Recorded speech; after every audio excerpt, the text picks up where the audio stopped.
It has been a great joint cooperative effort that has been started by the Sharon Playhouse and the Millerton Movie House. The Millerton Movie House, probably one of the most affected businesses in our area by the COVID-19 crisis, where basically the main attraction where people used to come to our area to go to the movie house to see an incredible array of commercial movies, award-winning documentaries, and some documentaries you just won't see anyplace else. Well, unfortunately, the movie house has been shut for about 6 months now.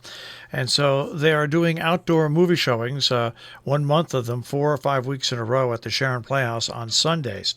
And they've been successful so far. And coming up this weekend, as a matter of fact, on Sunday, the movie The Big Short. And that will be gates open at 6. The movie starts around 7:30, 8 o'clock. At 7:15, there'll be some pre-show activities going on. And tickets are available at themoviehouse.net. You can get more information by calling the Sharon Playhouse at 860-364-SHOW, 860-364-7469. But right now, I have the pleasure of speaking to someone who has immense knowledge about this movie and more, and that is the screenwriter, Charles Randolph. Charles, thanks for joining us today. Oh, gladly. Glad to be here. You know, before we get to talking about the movie itself, how does one go? What progressions did you go through to become a screenwriter? I mean, did you always write? Have you always liked writing, and how did it transfer and eventually to where you became a screenwriter? You know, I was an academic before. I lived in Austria, in Vienna, and I taught a sort of weird combination of philosophy and cultural studies, and I did various things in the media, and had always been interested in feature film, and so I was out at USC one summer doing some lectures on sort of film genres, and thought I'd try my hand at actually writing a script. I actually met one of the producers, the Fairley brothers, who said, "Oh, you should write something for us." And they were very popular at the time. It was about something about Mary, period. And so I said, "Oh, I'll do that." And I naively went off and wrote a script and sent it to them. Of course, never heard back. But you know, it was one of those things where I sort of fell into it at a certain point. Well, you know, it's interesting to take a look. I very quickly just took a quick look at the films that you've been involved in, and I see that in some of them you're the writer, some of them you are a producer, some of them you do both writing and producing. I want to go to the movie The Big Short. First of all, you were the screenwriter for that. Is it hard to sit down at the beginning and start that first draft of what you're going to do, and then as the movie is put into production and you start making it, it would seem to me to be a very hard experience, because obviously there's changes that happen on the fly. So give us a little progression how that works. Yeah, it is. It can be maddening on both ends. I won't lie to you. You know, part of it is just, you know, the getting started process is always complicated, as anyone who writes will tell you. But yeah, you know, then you turn something into the studio. You go looking for a director. You go looking for actors, and parties along the way always have notes, and that can evolve quite a bit. In this case, the director who came on, Adam McKay, was someone who I share a sensibility with, and so it was that whole part of the process was pretty delightful. And the changes he wanted to make were phenomenal and some of the best parts of the film. So that's always exciting. It can go the other way too, though, where you're working with someone who's not quite on the same page as you are. And then there's a lot of improv in this movie, which is also fun. You know, I think there's a little competitive improv. I think the actors sort of start trying to compete each other with who could come up with sort of the best lines. Adam comes from Saturday Night Live and originally, and so, you know, there's a big, improv tradition that he's part of. So part of the joy of this particular film is just watching these actors so live in these human beings that they can sort of come up with lines off the fly. You know, many of which are in the film, probably 15, 20%, if that, maybe 15, yeah. We're talking about the movie The Big Short, and to me, that I've seen that movie. As a matter of fact, I own it digitally. Nice. That movie. There were 2 or 3 movies that came about that era. That's what a juicy topic that was. Some of them, I think, handled it with a little too much whimsy. I think you had a pretty cool balance of seriousness and whimsy, but you also had a pretty great cast, and it must feel pretty amazing to see what you've done be interpreted by the cast members. Oh yeah, especially the guys with great comedic chops. It's always just a delight, And it's one of those things where you kind of hope to get a certain quality of actor, and then when you do you realize why people are movie stars. I mean, there are people who can just deliver such nuance and complexity, and it's always fun to watch. It's crazy to watch. We're talking with Charles Randolph. The movie The Big Short will be the outdoor movie presentation on the big screen at the Sharon Playhouse this coming Sunday. And what's great about this is it's $50 a car. If you put 4 people in a car, it's a great night out for a very little bit of money. The screen is large. You can actually put on your radio to a predetermined frequency and listen, or you can listen right there through speakers. And once again, it's a cooperative effort to raise funds for the movie house in Millerton, New York.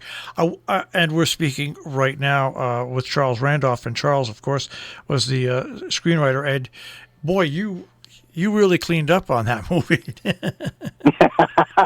Yeah, we did okay.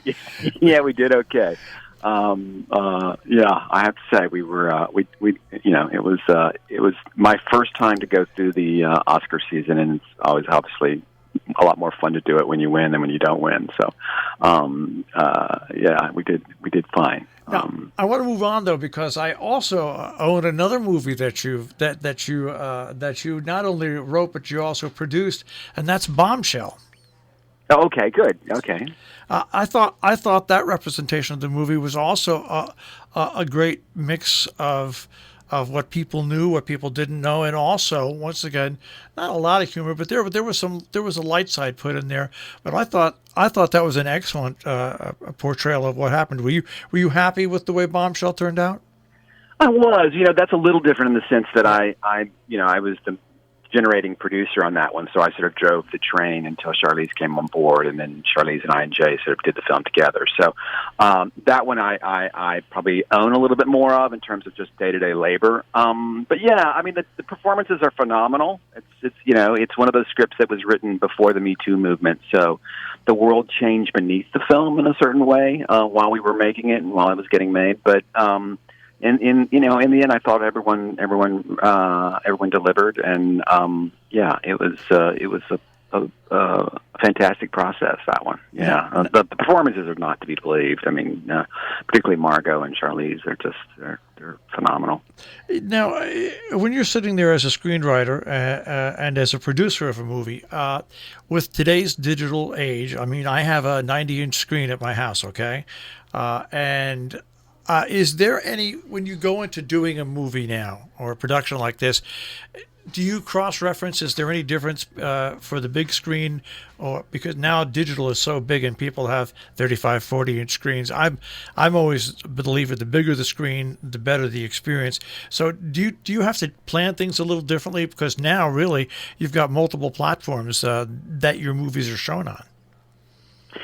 Yeah, I would say most of us probably are a little less obsessed with the aesthetics and the visualizations than we would have been, say, 30 years ago, 40 years ago.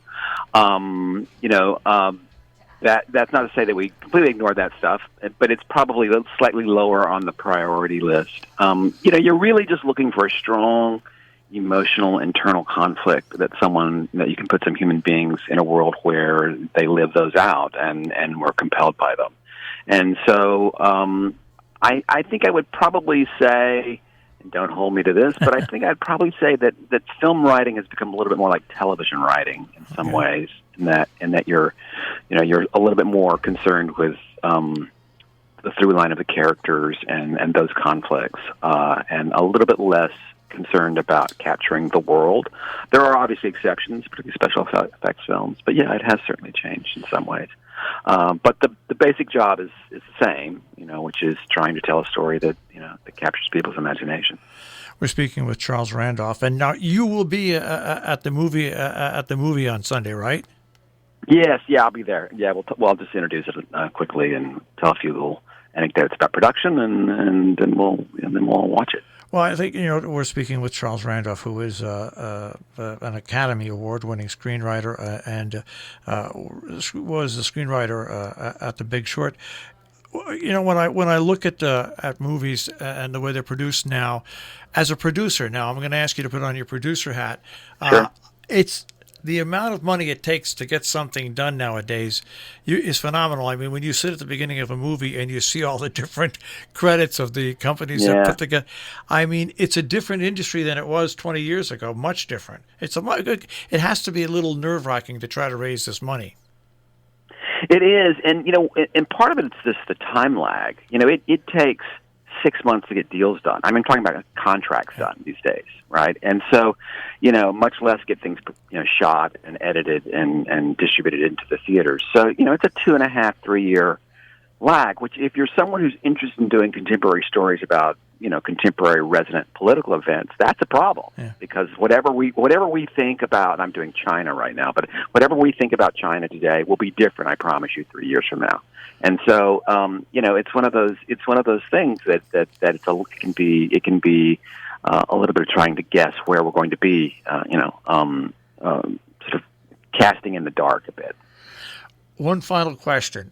As a screenwriter and as a producer, we're sitting here now through 3.5 years of an administration that has captured different audience sides, one for the president, one anti-president. Do you look at times in history like this and see if there's something that you can develop and work out of that? I'm not just talking about what's going on here in this country, but major worldwide events. Do you look at these current day events and say, this would be a great or this or do people come to you with these ideas? Mostly, I'm looking for them myself. The mistake people often make when they think something's a movie is they're interested in someone experiencing a great many complications or frustrations. It's sort of like the bad ride to the airport where I nearly missed the plane. That sort of is often people's understanding of what a good story is. And that's not it. What I'm always interested in is what is the internal conflict. What is a story where a human being has to make a choice between A or B, and we generally don't know which one they make, and we're not sure which one we want them to make, right? So finding internal conflicts in the stories of contemporary human beings is a little complicated, but yeah, I'm always looking for a good story. Is it an interesting time for world events? Absolutely. Satire's hard right now because things are so extreme. Yeah. It's a combination of things being so extreme, and also some subjects are quite delicate. So that combination makes satire difficult, but there will be a huge glut of it coming at a certain point when we've all settled in various ways. And I guess what I really appreciate about the movies that I've seen that you've done, The Big Short and Bombshell, is the depth of them, the story behind the story, with multiple characters. I think in both those movies has come off extremely well. Is that something that is hard to line up and get in order? I remember when I was in high school, we used to do an essay. We have to do the skeleton. We take from the skeleton. You go to. Is it the same way? Because it seems you build multiple stories within the stories about the people to come out in the general end, which everything stays on the same plane. Yeah, no, that is complicated. I mean, you end up having to do a lot of outlining and what we call treatments. These are original documents where you're going to capture the story. There are a lot of writers who don't. I'm quite jealous of Noah Baumbach because he always talks about how he doesn't outline because he doesn't feel like it helps him sort of dig deeper in the characters. Unfortunately, with this kind of film, you end up spending a lot of time doing that. I love that about it, though. What I love most about film writing and filmmaking is the shorthand. The way, one line, like a line from the Bombshell, like a line from Bombshell that Margot Robbie gives, when she says, I see myself as an influencer in the Jesus space. You can kind of capture so much about who a human being is with just one line, right? And I love that efficiency, and I love how you can do that with imagery and turns and small moments and props and all the stuff, the tools that we have available to us. Once again, this Sunday, a fundraiser for the Movie House in Millerton, the movie The Big Short at the Sharon Playhouse.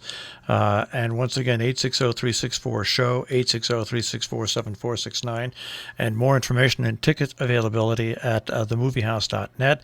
A reminder, there's only space for 52 cars. All these so far have been sellouts, so get your tickets early. And Charles, once again, thanks for taking a few minutes and joining us today. And I look forward to your next project, whether it's in the movies or on my big 90-inch screen at home. Good. I appreciate that. Thank you for talking to me.